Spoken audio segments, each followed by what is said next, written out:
தேவாதி தேவனும் கர்த்தாதி கர்த்தாவுமாக இருக்கின்ற உன்னதமான தேவனை கடவுள் அனைவரையும் இயேசு நினைத்த நாமத்தில் வாழ்த்தி வரவேற்கின்றேன்.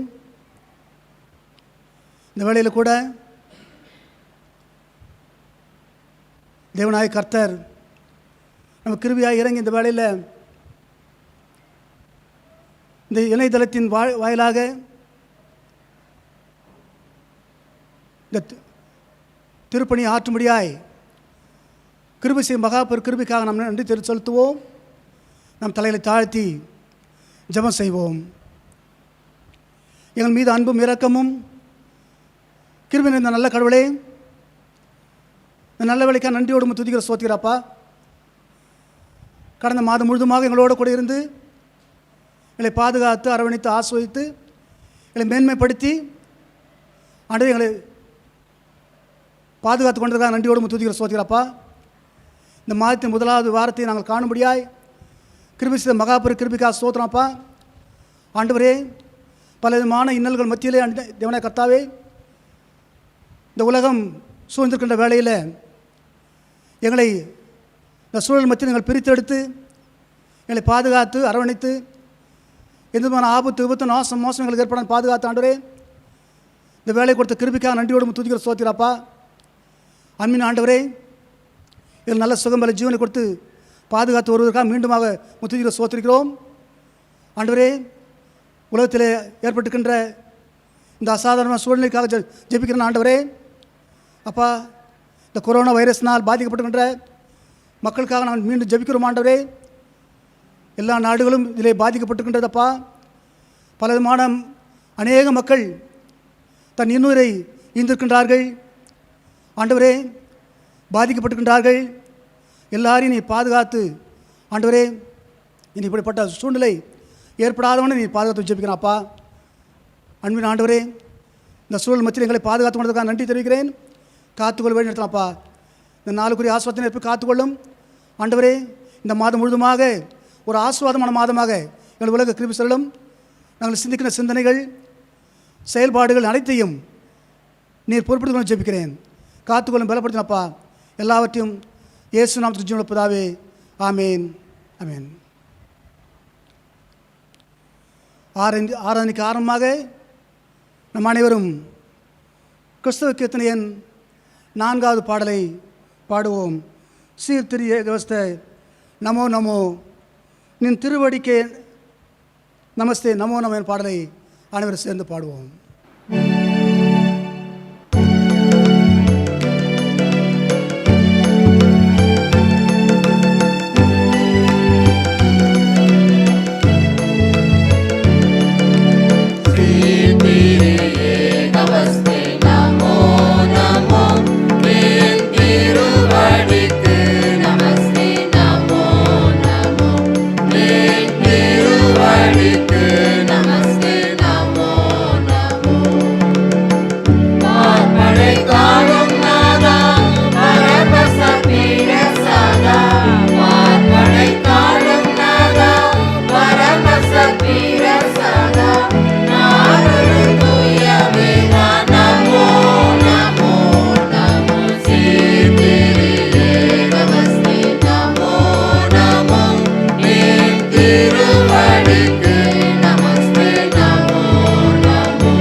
என்றவே போக்கும்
நாம் அனைவரும் 2ஆம் ஆராதனை முறைகளை கடைபிடிப்போம். நாம் கடவுளை தொழுவோம். கடவுள் ஆவியாக இருக்கிறார். அவர் தொழுது கொள்ள ஆவியோடு உண்மையோடு தொழுது கொள்ள வேண்டும். நம்முடைய பிதாவை கடவுளாலும் கர்த்தராகிய இயேசு கிறிஸ்துவினாலும் உங்களுக்கு கிருபை சமாதானம் உண்டாவதாக. ஆமேன். இப்போது நாம் செய்திக்கு முன்பதாக வேத பாடம் வாசி கேட்போம். படிக்க வேண்டிய திருமறை பகுதி மத்தேயு நற்செய்தி நூல் 28ஆம் அதிகாரம் வசனங்கள் 16 முதல் 20 முடிய. மத்தேயு நற்செய்தி நூல் 28ஆம் அதிகாரம் வசனங்கள் 16 முதல் 20 முடிய. 11 சீடர்களும் இயேசு தங்களுக்கு பணித்தபடியே கலிலேயாவிலுள்ள ஒரு மலைக்கு சென்றார்கள். அங்கே அவரை கண்டு பணிந்தார்கள். சிலரோ ஐயமுற்றார்கள். இயேசு அவர்களை அணுகி, விண்ணுலகிலும் மண்ணுலகிலும் அனைத்து அதிகாரமும் எனக்கு அருளப்பட்டிருக்கிறது. எனவே நீங்கள் போய் எல்லா மக்களினத்தாரையும் சீடராக்குங்கள். தந்தை, மகன், தூய ஆவியார் பெயரால் திருமுழுக்கு கொடுங்கள். நான் உங்களுக்கு கட்டளையிட்ட யாவையும் அவர்களுக்கு கடைபிடிக்கும்படி கற்பியுங்கள். இதோ உலக முடிவு வரை எந்நாளும் நான் உங்களுடன் இருக்கிறேன் என்று கூறினார். பாடம் முடிந்தது. கிறிஸ்துவே உமக்கு மகிமுண்டாவதாக. ஆமேன். இப்போது கர்த்தருடைய வார்த்தையை நமது ஆயர் அவர்கள் பகிர்ந்து கொள்வார்கள். தந்தை, மைந்தன், தூயாவின் திருப்பெருநாளே. ஆமேன். அன்புக்குரியர்களே, உங்கள் அனைவரையும் ஆண்டவர் இயேசு கிறிஸ்துடைய திருநாமத்தினாலே வாழ்த்துகின்றேன். ஆண்டவர் உங்களுக்கு மகிழ்ச்சியும் சந்தோஷத்தையும் நிறைவும் அனைத்து அருளும் நலமும் சமாதானமும் அளிப்பாராக. ஆண்டவருக்கு மாட்சி உரித்தாகுக. அன்புக்குரியர்களே, இன்றைய நாளிலே நாம் சிந்திப்பதற்கென்று தென்னிந்திய திருச்சபை சென்னை பேராயத்தின் வழியாக கொடுத்திருக்கின்ற தலைப்பு மூவொரு கடவுளின் பற்றுறுதி. மூவொரு கடவுளின் பற்றுறுதி. We believe in the triune God என்கின்ற தலைப்பை கொடுத்திருக்கிறார். திரித்துவம். திருமறையிலே ட்ரினிட்டி, திரித்துவம் என்ற சொல்லாடலை நாம் பார்க்க இயலாது. ஆனால் இந்த திரித்துவத்தின் புரிதல் நமக்கு அவசியமான ஒன்றாய் இருக்கிறது. ஒருவேளை இது ஒரு தத்துவமாக இருக்கிறது, இதை புரிந்து கொள்ள வேண்டிய கட்டாயம் இருக்கிறதா, இது தேவையா என்ற கேள்விகள் எல்லாம் நமக்கு அதிகமாக ஏற்படுகிறது. ஒருவேளை இன்றைய சூழலில் உலக திருச்சபைகள் பல்வேறு நிலையில் பிரிந்திருப்பதையும் நாம் அறிந்திருக்கிறோம். யெகோவா விட்னஸ், யெகோவாவை கடவுளை மாத்திரம் வழிபடுவது, இயேசுவை மாத்திரம் வழிபடுவது, தூயாவி மாத்திரம் போதும் என்று பல்வேறு புரிதலில் சிக்கல் இருப்பதை நாம் காண்கிறோம். ஆனால் அது ஒரு பெரிய செய்தி அல்ல. மாறாக இந்த திரித்துவம் என்பது நாம் புரிந்து கொள்ள வேண்டியது. நம்முடைய கடவுள் ஒருவரில் மூவராகவும் மூவரில் ஒருவராகவும் இருப்பதை நாம் அறிந்திருக்கிறோம். திருச்சபைக்கு திரித்துவ புரிதல் அவசியமானது ஒன்றாய் இருக்கிறது. ஏன் அவசியமாய் ஒன்றாய் இருக்கிறது என்றால், நம்முடைய கடவுள் இணைந்திருக்கிறார். நம்முடைய கடவுள் உறவில் இருக்கிறார். நம்முடைய கடவுள் மாநில மீட்புக்காக துன்புற்றிருக்கிறார். நம்முடைய கடவுள் ஒன்றர கலந்திருக்கிறார் என்கின்ற சிந்தனை நமக்கு தேவைப்படுகிறது. ஆகவே திரித்துவத்தை குறித்த புரிதல் நமக்கு அவசியமான ஒன்றாய் இருக்கிறது. ஒருவேளை அதனுடைய கோட்பாடுகளை வைத்துக்கொண்டு அதை அலசி ஆராய்ந்து அதில் நுணுக்கங்களை பார்ப்பது அவசியமானதல்ல. மாறாக திரித்துவத்தில் நாம் புரிந்து கொள்ள வேண்டிய ஒரே செய்தி, நம்முடைய கடவுள் ஒருவராக இணைந்திருக்கிறார் என்கின்ற சிந்தனையை நாம் புரிந்து கொள்ள வேண்டும். ஆகவே இன்றைய நாளிலே மூவொரு கடவுளை குறித்து நாம் சிந்திக்க அழைக்கப்பட்டிருக்கிறோம். நாம் திருமறையில் படைப்பின் வரலாற்றில், உலக வரலாற்றில் ஆதியாகமம் 1ஆம் அதிகாரம் 2-4 வசனங்களை நாம் பார்க்கும்போது, இந்த உலகம் படைக்கும் போது பன்மைத்தன்மை, கடவுளின் பன்மைத்தன்மை நாம் என்கின்ற வார்த்தை அங்கே பயன்பட்டிருப்பதை நாம் அறிந்திருக்கிறோம். அங்கே உலகம் படைக்கப்படும் போது யாவே மாத்திரமே இருந்தார் என்ற நிலை அல்ல. மூவரு கடவுள், தந்தை, மைந்தன், ஆவியானவர் ஜலத்தில் அசைவாடிக் கொண்டிருந்தார். வார்த்தை மாம்சமாய் இருந்தது. அவர் வார்த்தையால் இந்த உலகத்தை படைத்துக் கொண்டிருந்தார். கடவுள் வார்த்தையால் இந்த உலகத்தை படைத்துக் கொண்டிருந்தார். ஜலத்தில் மேல் ஆவியானவர் அசைவாடிக் கொண்டிருந்தார். பன்மை தன்மை, செயல்பாட்டு நிலை பன்மையாக இருப்பதை நாம் இங்கே காண்கிறோம். அப்போ உலக வரலாற்று, படைப்பின் வரலாற்று, கடவுளின் இருத்தல், மூவொரு கடவுளாக இருப்பதை நாம் அறிகிறோம். அதே போல மீட்பின் வரலாற்றில் நம்முடைய கடவுளுடைய தன்மை திரித்துவமாய் இருப்பதையும் நாம் பார்க்கிறோம். காபிரியல் என்னும் வானதூதர் அங்கே மரியன்னையை சந்தித்து, வயிற்றில் ஒரு மகன் பிறப்பார், அது கடவுளுடைய மகன், என்னை கடவுள் அனுப்பியிருக்கிறார், கடவுளுடைய மகன் உன் வயிற்றில் பிறப்பார், அவர் தூய ஆவியால் பிறப்பார் என்ற மீட்பின் வரலாற்று, இயேசு கிறிஸ்துவுடைய பிறப்பின் வரலாற்றில் காபிரியல் தூதன் பகிர்ந்து கொள்கிற செய்தி, கடவுள் என்னை அனுப்பியிருக்கிறார், உன் வயிற்றில் கடவுளுடைய குமாரன் பிறப்பார், அவர் தூய ஆவியார் பிறப்பார் என்ற திரித்துவ செயல்பாட்டை, மூவொரு கடவுளின் செயல்பாட்டை நாம் சொல்வதை அங்கே நாம் பார்க்கிறோம். ஒருவேளை உலக வரலாற்றில், படைப்பின் வரலாற்றிலும் பன்மை தன்மை நாம் பார்க்கிறோம், மீட்பின் வரலாற்றிலும் நாம் பன்மை தன்மையை நாம் பார்க்கிறோம். ஆகவே நம்முடைய மூவொரு கடவுள் எப்படி புரிந்து கொள்ள வேண்டும் என்றால், தந்தை, மகன், தூயார், அவர்கள் மூவரும் உறவில் இணைந்திருக்கிறார்கள், பணியில் இணைந்திருக்கிறார்கள், பணியை பகிர்ந்திருக்கிறார்கள், துன்புறுதலில், மீட்பில், மக்களுடைய மீட்பில் இணைந்திருக்கிறார்கள். அவர்கள் எப்போதும் மக்களோடு இணைந்திருக்கிறார்கள்.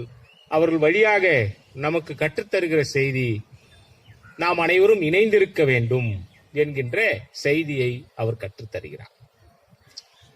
ஏன் இந்த இணைவு, இந்த உறவு மிக மிக முக்கியமானது என்றால், நம்முடைய கடவுள் நமக்கு கற்றுத்தருகிற செய்தி ஒரே கடவுள் கோட்பாடு தான். ஆனால் ஒரே கடவுளுக்குள் 3 நிலை இருக்கிறது, 3 செயல்பாடு இருக்கிறது, 3 செயல்பாடுகளும் 3 ஆழ்தத்துவமும் ஒன்றை ஒன்று சார்ந்து இருக்கிறது என்கின்ற சிந்தனை நாம் இங்கே புரிந்து கொள்ள அழைக்கப்பட்டிருக்கிறோம். அன்புக்குரியவர்களே, நாம் வழிபடுகின்ற நம்முடைய கடவுள் முத்தன்மை கொண்டவராக, 3 தன்மையாக கொண்டவராக, 3 ஆழ்தத்துவம் கொண்டவராக நாம் புரிந்து கொள்கிறோம் என்றால், நாமும் நம்முடைய வாழ்வில் உறவில் ஒன்றரை கலந்தவர்களாய், பிரிவற்ற சிந்தனை உள்ளவர்களாய், பிரிவில் நாம் இணைந்து கொள்ளாமல் உறவில் இணைந்து கொள்கிறவர்களாய் வாழ வேண்டும் என்பதை நமக்கு திருமறை மிக தெளிவாக கற்றுத்தருகிற செய்தியா இருக்கிறது. தந்தை, மைந்தன், தூயாவினவர், படைப்பின் போது தந்தை, மைந்தன், தூயாவினர் இருக்கிறார், மீட்கின்ற போது தந்தை, மைந்தன், தூயாவினர் இருக்கிறார், செயல்படுகின்ற போதும் தந்தை, மைந்தன், தூயாவினர் இருக்கிறார் என்கின்ற சிந்தனையை நாம் புரிந்து கொள்ள வேண்டும். இந்த திரித்துவம் இந்து சமயத்திலும் இந்த திரிமூர்த்தி என்று பேசப்படுகிறது. திருமூர்த்தி என்று அவருடைய கோட்பாட்டிலும் இருக்கிறது. உச்ச தெய்வீக தன்மை என்று அவர்கள் சொல்கிறார். இந்த உச்ச தெய்வீக தன்மையில் அவர்கள் 3 செய்தியை சொல்கிறார்கள். பிரம்மன், விஷ்ணு, சிவன். இப்ப பிரம்மன் என்பவர் படைக்கிறவர், விஷ்ணு என்பவர் காக்கிறவர், சிவன் என்கிறவர் அழிக்கிறவர். அப்போ 3 செயல்பாடுகள், 3 செயல்பாடுகளுக்கும் 3 கடவுளர்கள் சொல்லப்படுகிறார்கள். அந்த மூவருக்கும் 3 செயல்பாடுகள் இருக்கிறது என்று சொல்கிறார். வைணவம், சைவம் என்று விஷ்ணுவை வழிபடுகிறவர்கள் வைணவம், சிவனை வழிபடுகிறவர்கள் சைவம், பிரம்மனை வழிபடுகிறவர்கள் என்ற பிரிவுகள் இருக்கிறது. இந்த பிரிவுகள் எல்லாம் எப்படி இருக்கிறது என்றால், ஒரு கோட்பாட்டை ஒரு கோட்பாடு எதிர்ப்பது போல, ஒரு கருத்தியலை ஒரு கருத்தியல் எதிர்ப்பது போல இருக்கிறது. வரலாற்றில் சைவர்கள் அழித்த வைணவர்கள் இருக்கிறார், கழுவேற்றி இருக்கிறார்கள். 8000 நபர்களை கழுவேற்றுகின்ற செய்தியும் சொல்லப்பட்டிருக்கிறது. அப்ப இந்த கோட்பாடு பிரிந்து பிரிந்து வளர்ந்து ஒன்றுக்குள் ஒன்று பகை பாராட்டி கொண்டிருக்கிறது. அப்ப அந்த கோட்பாட்டுக்குள்ளே உட்கோட்பாட்டுகளும் சக்தி வழிபாடு என்றும் பிரிந்திருக்கிறது. அப்படி இந்த பிரிவுகள் பிரம்மன், விஷ்ணு, சிவன், படைத்தல், காத்தல், அழித்தல். ஆனால் கிறிஸ்துவ கோட்பாட்டில் நாம் பார்க்கின்ற ட்ரினிட்டி, திரித்துவம் என்பது படைத்தல், மீட்டல், வழிநடத்துதல். நம்முடைய கடவுள் படைத்தார். நம்முடைய கடவுள் மனிதன் பாவத்தில் விழுந்தபோது தன்னுடைய திருக்குமாரன் வழியாக மீட்டுக் கொண்டார். நம்முடைய கடவுள் நாம் வழி தப்பி போகக்கூடாது என்பதற்காக அவருடைய தூயாவியரை கொண்டு நம்மை வழிநடத்துகிறார். நம்முடைய கடவுள் ஒரு நியாயாதிபதி என்ற சிந்தனையில் காட்டிலும் நம்முடைய கடவுள் மீட்பர், நம்மை மீட்பதற்காக வந்திருக்கிறார். ஒருவரும் கெட்டுப் போவது கடவுளுக்கு விருப்பமானதல்ல, ஒருவரும் அழிந்து போவது கடவுளுக்கு விருப்பமானதல்ல. கடைசி மகன் மீட்கப்படும் வரை அவருடைய மீட்பின் பணி தொடர்ச்சியாக செயல்பட்டு கொண்டே இருக்கிறது. ஆகவே நம்முடைய கடவுள் உறவில் ஒன்றிணைந்து கலந்து இருக்கிறார். அதே போல மூவரு கடவுளும் அவருடைய பணிகளில் பகிர்ந்து இணைந்திருக்கிறார்கள். தந்தை படைக்கின்றார். தந்தை படைக்கும் போது குமாரனும் இருக்கிறார், தூயாவியனும் இருக்கிறார். மகன் மீட்கிறார். மகன் மீட்கும் போது தந்தையும் இருக்கிறார், தூயாவினரும் இருக்கிறார். தூயாவினர் வழி நடத்துகிறார். தூயாவினர் வழி நடத்தும் போது தந்தையும் இருக்கிறார், குமாரனும் இருக்கிறார், தூயாவினரும் இருக்கிறார். அப்போ பணிகளை பகிர்ந்து கொண்டிருக்கிறார்கள். இதன் வழியாக, திருத்துவத்தின் வழியாக நமக்கு கற்றுக்கொள்கின்ற செய்தி என்னவென்றால், நம்முடைய வாழ்விலும் கிறித்துவ வாழ்விலும் நாம் இணைந்திருக்க வேண்டும், பகிர்ந்திருக்க வேண்டும், இணைந்து பகிர்ந்து செயலாற்ற வேண்டும் என்கின்ற செய்தியை திருத்துவம் நமக்கு கற்றுத்தருகிறது. படைப்பில் இணைந்திருக்கிறார், மீட்பில் இணைந்திருக்கிறார்கள். இங்கே துன்புறுதலில் இந்த உலகத்தை கடவுள் தன்னுடைய திருக்குமாரன் மூலமாக மீட்கும் போதும் இணைந்திருக்கிறார். நம்முடைய ஆண்டவராகிய இயேசு கிறிஸ்து திருமுழுக்கு எடுக்கும் பொழுது தூயாவியனவரை தந்தையிடத்திலிருந்து பெற்றுக்கொள்கிறார். இவர் என்னுடைய நேசகுமாரன். புறா வடிவில் தூயாவியனவர் அவர் மேல் ஆட்கொள்வதை நாம் பார்க்கிறோம். ஆகவே இங்கே திருக்குமாரன் தூயாவியரால் ஆட்கொள்ளப்பட்ட பிறகு திருப்பணிகளை நிறைவாக செய்கிறார். அப்படி திருப்பணிகளை நிறைவாக செய்துவிட்ட பிறகு பணியின் இறுதியாக அவர் சிலுவையிலே அறையப்படும் பொழுது அவர் பிதாவே, இவர்களுக்கு மன்னியும், தாங்கள் செய்வது இன்னதென்று அறியாமல் இருக்கிறார்கள். இறுதியாக பிதாவே, உம்முடைய கரத்தில் என் ஆவியை கொடுக்கிறேன். இப்போது தூயாவினவரை பெற்றுக்கொண்ட திருக்குமாரன் உலகத்தில் செய்ய வேண்டிய பணிகளெல்லாம் ஆற்றிவிட்டு மீண்டும் தந்தையிடத்திலே அவர் அளித்த தூயாவினரை ஒப்படைப்பதை நாம் பார்க்கிறோம்.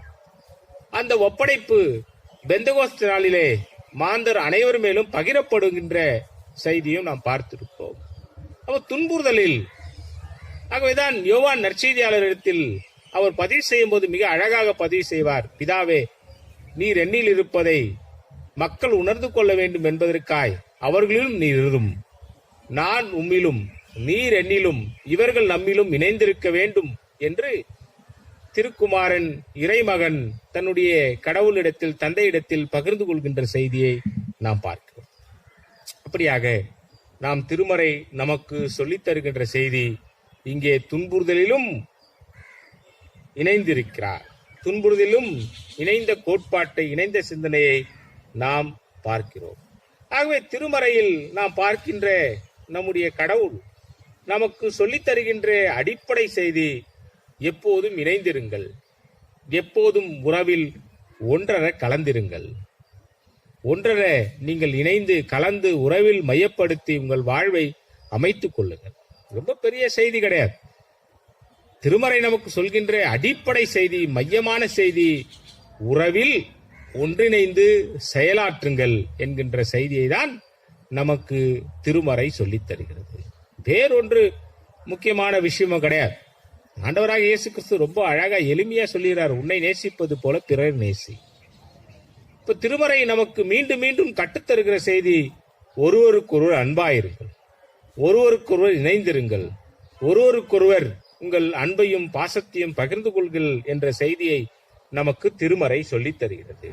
ஆண்டவராக இயேசு கிறிஸ்து இறுதியாக அவர் விண்ணுக்கு செல்வதற்கு முன்பாக தன்னுடைய பணியாளர்களுக்கு சொல்லித் தருகின்ற செய்தி, சீடர்களுக்கு சொல்லித் தருகின்ற செய்தி மத்தேயு 28ஆம் அதிகாரம் என்று படிக்கேட்ட நற்செய்தி பகுதியிலே, எனவே நீங்கள் போய் எல்லா மக்களினத்தாரையும் சீடராக்குங்கள், எல்லா மக்களினத்தாரையும் சீடராக்குங்கள், தந்தை மகன் தூயாவின் பெயரால் திருமுழுக்கு கெடுங்கள், தந்தை மகன் தூயாவின் பெயரால் திருமுழுக்கு கொடுங்கள்.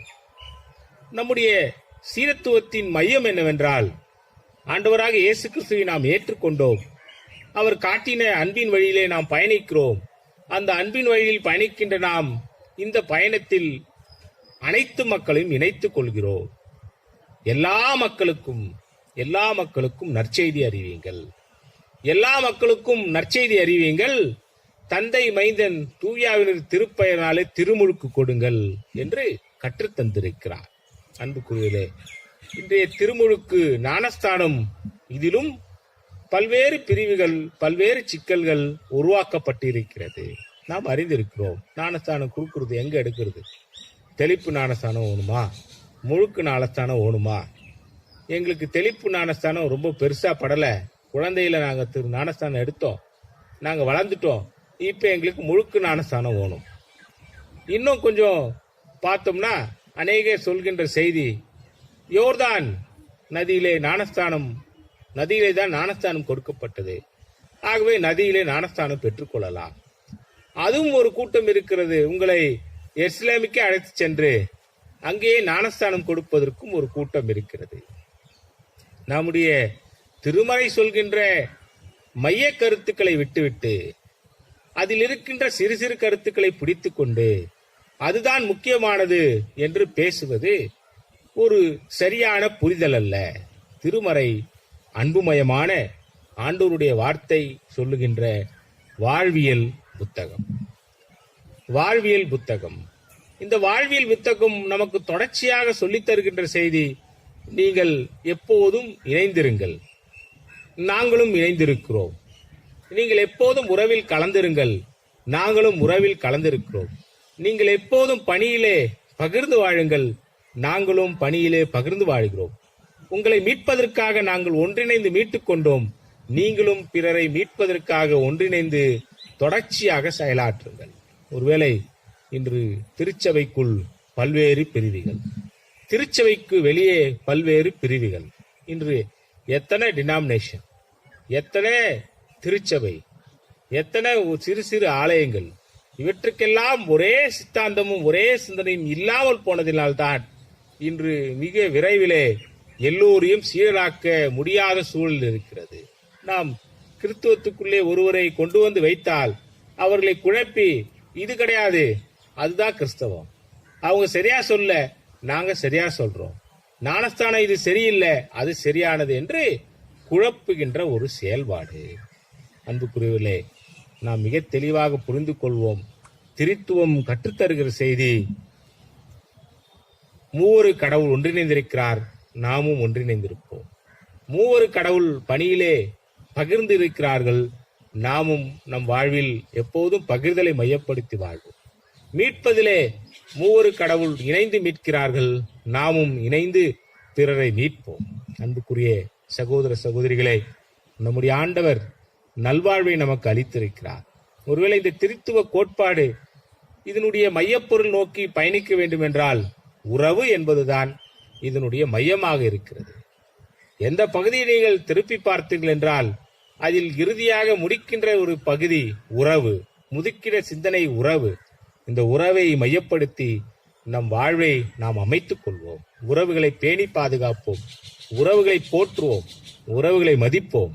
ஆண்டவர் நம்முடைய வாழ்வில் மகிழ்ச்சியும் சந்தோஷத்தையும் சமாதானத்தையும் எல்லா நன்மைகளையும் அளித்து நம்மை பாதுகாக்க வல்லவராயிருக்கிறார். இறை இனவு கோட்பாட்டு கடவுள் நம்மோடு இணைந்திருக்கிறார். நம்முடைய திரித்துவம் நமக்கு சொல்லித் தருகின்ற கோட்பாடு ஒன்றிணைவு, ஒன்றிணைந்திருத்தல், இருத்தலியல், மிஸ்டிசிசம், கடவுளுடைய இப்புணை. இது கடவுள் தனிநபராக இருப்பவர் அல்ல, மூவராக தனிநபரில் இருக்கிறார். அங்கே நம்மை அவர் இணைத்துக் கொள்கிறார். நாமும் பிறரை இணைத்துக் கொள்வதற்கு கிறித்துவம் என்பது ஒரு தனித்துவமாக வாழ்கின்ற ஒன்றல்ல, மாறாக எல்லோரையும் இணைத்துக் கொண்டு வாழ்கின்ற ஒன்று, எல்லோரையும் அரவணைத்து வாழ்கின்ற ஒன்று, எல்லோரையும் மீட்கின்ற செயல்பாட்டை மையப்படுத்தி வாழ்கின்ற ஒன்று. கிறித்துவம் நாம் ஆழமாக புரிந்து கொள்கின்ற செய்தி, கிறித்துவம் என்பது அன்புமயமானது. கிறித்துவத்துக்குள் சொல்லப்படுகின்ற திரித்துவம் என்பது உறவை மையப்படுத்தியது. இந்த உறவில் நம் வாழ்வை கூர்மைப்படுத்திக் கொண்டு உறவுகளை எப்போதும் பேணி காக்கின்ற பிள்ளைகளாய் நாம் வாழ வேண்டும். கிறிஸ்துவருக்குள்ள அவர் எனக்கு பேசவே மாட்டாரு அப்படின்னு சொல்றவங்க கிறிஸ்தவங்க அல்ல. அவர் எனக்கு விரோதி அப்படின்னு சொல்றவங்க கிறிஸ்தவங்க அல்ல. அவருக்கு எனக்கு ஆகே ஆகாது. திருமறை ரொம்ப அழகா சொல்லுது, முதலில் இந்த அன்பு கூறு, முதலில் ஒருவருக்கொருவர் அன்பாக வாழ்வு என்பதை தான் நமக்கு திருமறை நமக்கு சொல்லித் தருகின்ற செய்தி. மூவரு கடவுளை வழிபடுகின்ற நாம் உறவில் வலுப்பெறுவோம், பகிர்வில் வலுப்பெறுவோம், பிறரை மீட்பதில் வலுப்பெறுவோம். ஆண்டவர் நம்மோடு இருந்து நிறைவும் மகிழ்ச்சியும் சமாதானத்தையும் அளித்து நம்மை ஆசீர்வதிப்பாராக. ஆமென். கர்த்தர் வார்த்தை கேட்ட நாம் அனைவரும் அப்போஸ்தலர் விசுவாச பிரமாணத்தை சேர்ந்து சொல்வோம். வானத்தையும் பூமியும் படைத்த சர்வ வல்லமையுள்ள பிதாவாகிய தேவனை விசுவாசிக்கிறேன். அவருடைய ஒரே குமாரனாகிய நம் நாதர் இயேசு கிறிஸ்துவை விசுவாசிக்கிறேன். அவர் பரிசுத்தாவினாலே கன்னிமரித்து உட்பட்டு பிறந்தார். பொந்து பிலாத்தின் காலத்தில் பாடுபட்டு சிலுவையில் அறையுண்டு மரித்து அடக்கம் பாதத்தில் இறங்கினார். மூன்றாம் நாள் மரித்தோடு எழுந்தெழுதினார். பரமத்துக்கு ஏறி சர்வ பிதாவாகிய தேவனை விட்டிருக்கிறார். அவரிடத்திலிருந்து உயிரோடு மருத்துவ நியாயத்திற்கு வருவார். பரிசுத்தாவியை விசுவாசிக்கிறேன். பொதுவாக சபையும் பரிசுத்த ஐக்கியமும் பாவ மன்னிப்பும் சரீர உயிர்த்தெழுதலும் நித்திய ஜீவனையும் விசுவாசிக்கிறேன். ஆமென். இப்போது நம் சபைக்கான அறிவிப்புகளை நம் திருவலகின் பொருளர் அவர்கள் அறிவிப்பார்கள். இயேசு கிறிஸ்துவின் நாமத்தில் உங்கள் அனைவருக்கும் என்னுடைய வாழ்த்துதலை தெரிவித்துக் கொள்கிறேன். வருகின்ற வாரம் பிறந்தநாள் மற்றும் திருமண நாள் காணுபவர்கள் விவரம்: வண்டலூர் வெஸ்லி ஆலயம் பிறந்தநாள் மற்றும் திருமண நாள் காணுபவர்கள்: இன்று 7/6/2020 திருமிகு பி. தாமஸ் ஆல்வின் பிரபு, 8/6/2020 திருமிகு ஐ. குளோரி, அதே தினத்தில் திருமிகு ஜி.எஸ். ஜஸ்டின் ஜெரால்ட், 10/6/2020 திருமிகு எஸ். அப்பாதுரை, அதே தினத்தில் திருமிகு ஐ. தேவ அருள், அதே தினத்தில் திருமிகு எஸ். ஃப்ரீடா ஆலிஸ் மேரி, 12/6/2020 திருமிகு கே. தம்பிராஜா, 13/6/2020 திருமிகு டி. ராஜகுமாரி.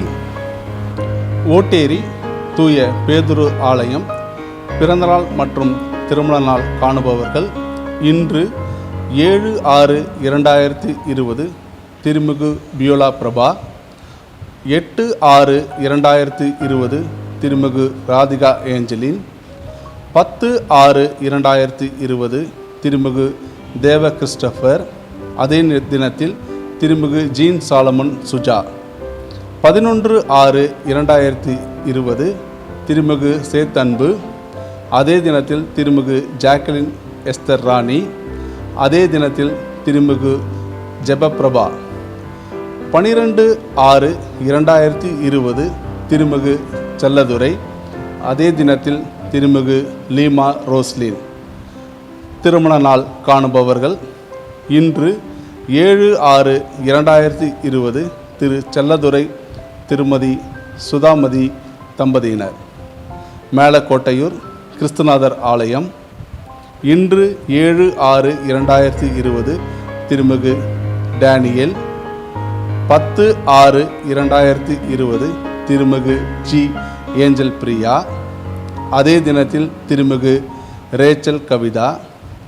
அதே தினத்தில் திருமிகு ஐ சாலமன் கிருபாகர். அதே தினத்தில் திருமிகு கே ஆண்டனி. 11/6/2020 திருமிகு டி ஷெர்லின் மெட்டில்டா. 12/6/2020 திருமிகு ஐ ராஜன். அதே தினத்தில் திருமிகு எம் ஜோஷ். மண்டலூர் திருவழகின் சார்பாக பிறந்தநாள் மற்றும் திருமண நாள் காண்பவர்களுக்கு திருவழகின் சார்பாக வாழ்த்துதலை தெரிவித்துக் கொள்கிறேன். அவ்வண்ணமே நம் மத்தியில் வந்திருக்கிற புதிய ஆயர் திருப்பணிக்காகவும் அவர்களது குடும்பத்திற்காகவும் பிறந்தநாள் மற்றும் திருமண நாள் காண்பவர்களுக்காகவும் உங்கள் குடும்ப ஜெபத்திலும் தனிப்பட்ட ஜெபத்திலும் ஜெபிக்குமாறு உங்களை அன்பாய் கேட்டுக்கொள்கிறேன். நன்றி, வணக்கம். நம் ஆராதனைக்கு இறுதியாக கிறிஸ்தவ கீர்த்தனையன் 385வது பாடலை பாடுவோம். உன்னதமானவரின் உயர் மறைவில் இருக்கிற பாடலை நாம் அனைவரும் சேர்ந்து பாடுவோம்.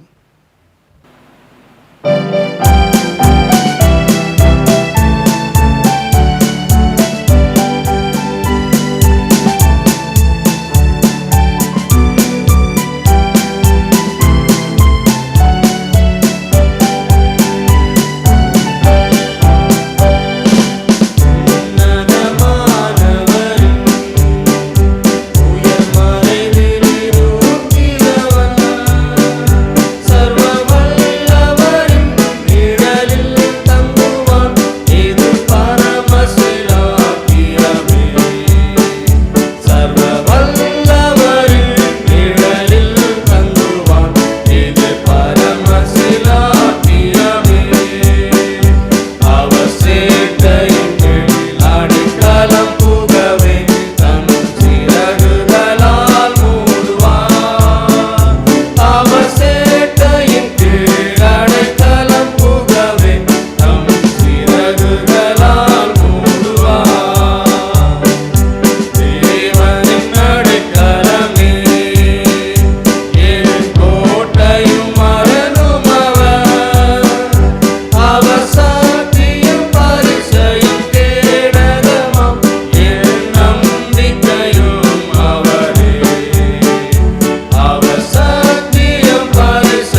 ஜெபம் செய்வோம். அருள் நிறைந்த ஆண்டவரே, தாயும் தந்தையுமாய் இருக்கிற எங்கள் இறைவா, உம்முடைய திருத்துவத்தை நாங்கள் புரிந்து கொள்வதற்கு நீர் கொடுத்த இந்த தருணத்திற்காய் நன்றி ஆண்டவரே. எங்கள் வாழ்வில் நீர் இரண்டர கலந்திருக்கிறேன்